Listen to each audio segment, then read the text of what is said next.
What happens when you don't eat for 72 hours? No smoothies, no snacks, just water, black coffee, a little bit of herbal tea from the garden. Obviously not these, I've got other plants as well. I recently did a 3-day fast, and not as a weight loss challenge, but as a full body reset. This video will walk you through the science, the symptoms, and the mindset, and everything that I learned along the way. This is how I felt hour by hour, and what I used to support myself through it, and what I'd do differently next time. So it's been a pretty chaotic year so far. I felt like my body and my mind needed a hard reset. We'd already been eating mostly whole foods, trying to get protein in with every meal. I'd started doing breathwork, living more mindfully. We've been growing a lot of our own food where we can. So yeah, really trying to eat more intentionally. But this fast was about giving my gut bacteria and my metabolism a bit of a reset, and also just to see what my body could do when I just got out of the way. So what happens to your body during 72 hours of fasting? I started my fast at about 8 a.m. on a Wednesday morning. I had my breakfast with my wife and daughter first thing in the morning, and then didn't eat again after that. I had a bowl of Greek yogurt with some chia and some berries, and I had an omelette as well. I wanted to give my body plenty of fats and proteins before going into this. Feelings throughout that first day? Well, heading towards the end of day one, and what a fucking stressful day I've had. As far as fast goes, like, it hasn't been too hard. Like, I'm obviously feeling a bit hungry now. What are we? We're just gone 5 o'clock. This early stage of hunger pain isn't too bad. I think tomorrow's probably going to be a bit different. But yeah, just the fucking stress in general, just organising shit for my visa here, and it's just been a painful afternoon. But it's been good in a way because it's been distracting. We're going to start getting organised for the evening, and dinner's going to start cooking soon. So I imagine that's going to be a bit stink. But yeah, so far, so good. So here's a quick breakdown of what's going on internally during that first 24 hours. So 0 to 12 hours, your body is still running primarily on glucose. Insulin levels drop and digestion starts to slow down. You may feel normal if you're used to fasting or skipping meals. 12 to 24 hours, glycogen levels in your liver and muscles start to deplete. Your body starts switching to fat for energy, and your hunger hormone spikes. But what's glycogen, I hear you ask? This is what Google has to say. Glycogen is a form of glucose, the main source of energy that your body stores primarily in your liver and muscle. So it's the sugars that your body uses. Okay, day 2. Now this was a rough patch. So at about the 30-hour point now in my 72-hour fast, and I'm feeling flat. I'm feeling tired. I'm feeling weak, which is understandable. My body's now at the point where it's switching over from using glucose as an energy to now using my fat stores, and it's also going into that autophagy phase where it's starting to do like a deep clean now. So it's recycling all of those old fucked cells that are hanging around in my body. So yeah, understandable that I'm feeling a bit average. I remember feeling like this last time I did one of these. So yeah, I think tomorrow's going to be a much more energetic, full of life day, but today just feeling a bit flat and low on energy. Eating is something I still do just because I'm bored. So already I'm learning to be more productive, find more things to do, find more different things to do. Crossed over the 48-hour mark. Yeah, yesterday was interesting. Kind of had that just weak sort of fatigue feeling all day, which makes sense. Hunger pain wasn't anything crazy, but I had like a cloudiness in the brain all day that kind of lifted late afternoon. Today I'm feeling pretty good. Hunger's not really too much of a thing right now. I'll wait until I start making breakfast for everybody. But big thing I'm noticing today is that my legs, especially in my quads, feel like I did a shitload of squats yesterday. They just feel like they went hard. And I mean, obviously that's not the case. It's just the glycogen levels in my muscles are now obviously completely depleted. So with my body moving over into the fat burning as an energy source instead, it's just a slower, more difficult process. So everything just feels slower and heavier and everything today. So here's a quick breakdown of what's happening internally from 24 to 48 hours. 24 to 36 hours, your ketone levels start to rise as your liver converts fat into fuel for your brain. So what are ketones? Let's ask our mate Google. Ketones are a type of chemical that your liver produces when it breaks down fats. Pretty straightforward, another chemical in our body. Mental clarity might increase during this phase, or you might feel foggy at first. Autophagy begins to ramp up. So what's autophagy? Back to Google. Don't even know if I'm saying that right.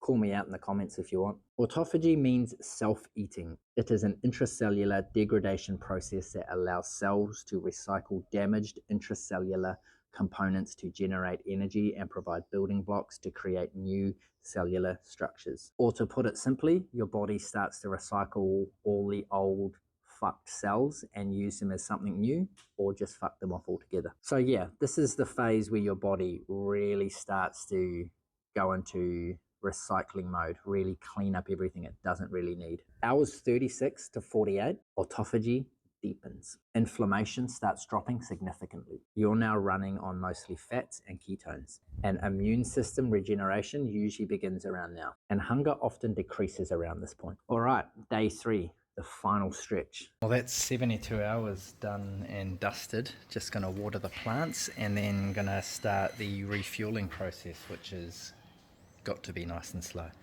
The biggest thing I noticed though in this last 36 hours, last second half of the challenge, is the light-headedness.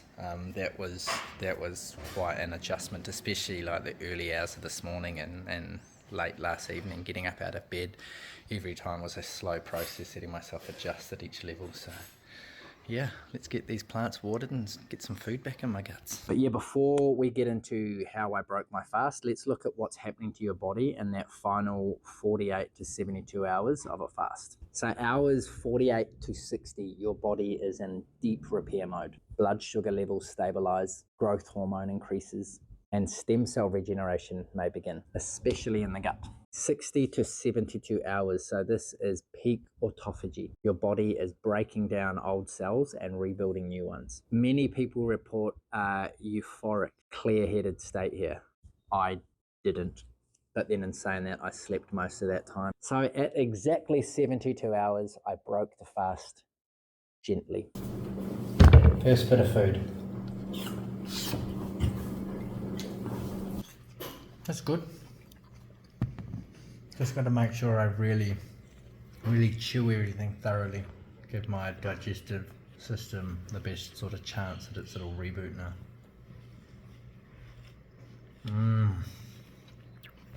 Wow. I'll have a bit of Greek yogurt as well, just to help the gut microbiome and everything.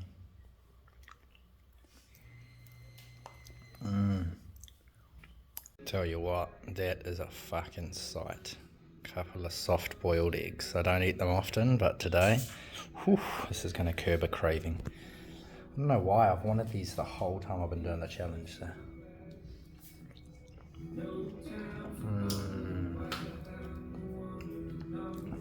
Yeah, I'm going to savour this.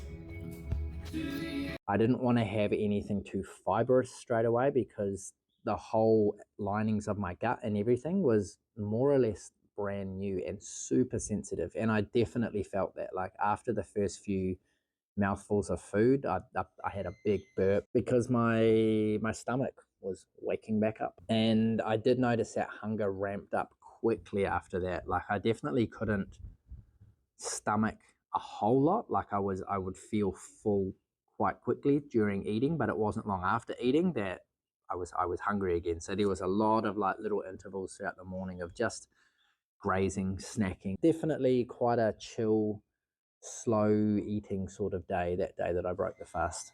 So what did I learn? Electrolytes are a game changer. So for me, that was just salts.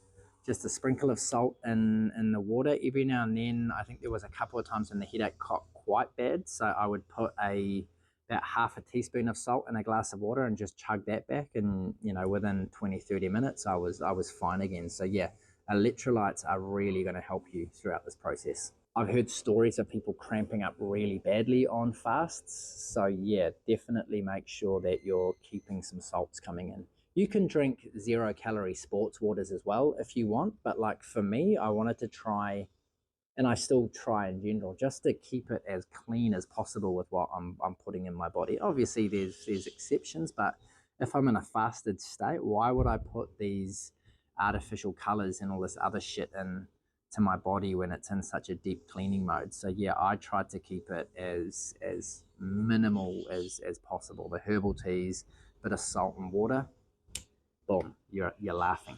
Movement needs to be slow and intentional, like no workouts. I did some periods of stretching and we went for a couple of little walks and did some little dead hangs and stuff down at the park. But yeah, definitely no workouts, just movements, just keeping the blood going, keeping the body feeling good.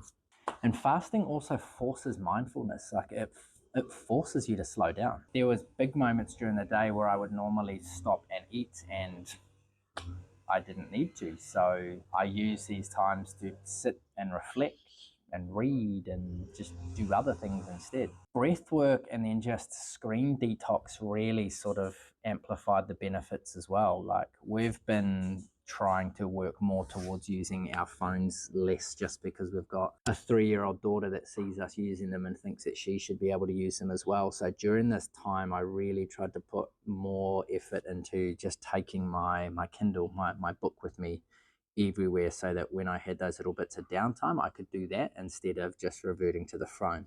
I've been playing around with the grayscale on my phone as well, and so that's helped a lot. And during this period, when you're kind of a little bit more heightened to everything, and then the only time you look at your phone and it's gray, just everything just seemed more fucking vibrant and beautiful. I eat so much more emotionally than I realized, and that was probably the biggest thing I took away from all of this. Your body can go so long without food. We feel that first little bit of hunger pain and we panic. We act like we're dying, like we're starving. Me muero de hambre is a phrase they use here a lot. I'm dying of hunger. And during this process, that whole phrase just seems so much more stupid to me, because people say it the instant they feel hungry. Oh, I'm dying of hunger, but you're not. So yeah, I definitely learned that being a little bit hungry isn't a bad thing. So here's a few tips for your fast. Before you fast, eat clean for 2 or 3 days beforehand. Avoid alcohol and refined sugars and cut back on caffeine, just to give your body what it needs before going into such an extreme starvation period. During the fast, water, salt, herbal teas, a little bit of black coffee, rest more than usual, no heavy training, journal, meditate, read, film your thoughts, and avoid intense work or stress if you can. So for a lot of people, something like this is going to work better on the weekend. For me, working from home, I did it midweek. After the fast, break with soups, fruit, yogurt, soft boiled eggs. Avoid heavy starches and processed foods for 3 or 4 days. Rebuild your gut with fermented foods, probiotics, fibery foods. Avoid alcohol for at least 2 weeks. And be more intentional with your eating. Avoid binging. So what will I do differently the next time I do something like this? I think I'll load up on electrolytes for a few days beforehand. I'll skip caffeine after day 1. Add magnesium and potassium along with the salts in my waters. And probably do it during a less stressful week. Like, we got a bit going on with my visa at the moment, so that really didn't fucking help the general fucking vibe while doing all of this either. So doing a 72-hour fast has taught me more than I expected. Not just about food, but my relationship with stillness, with discomfort, and with healing. I'll likely do a 36-hour fast every month and a half moving forward. Something to keep my mind and my gut sharp without overdoing it. This wasn't just a fast, it was a recalibration. And honestly, I'm already looking forward to the next one.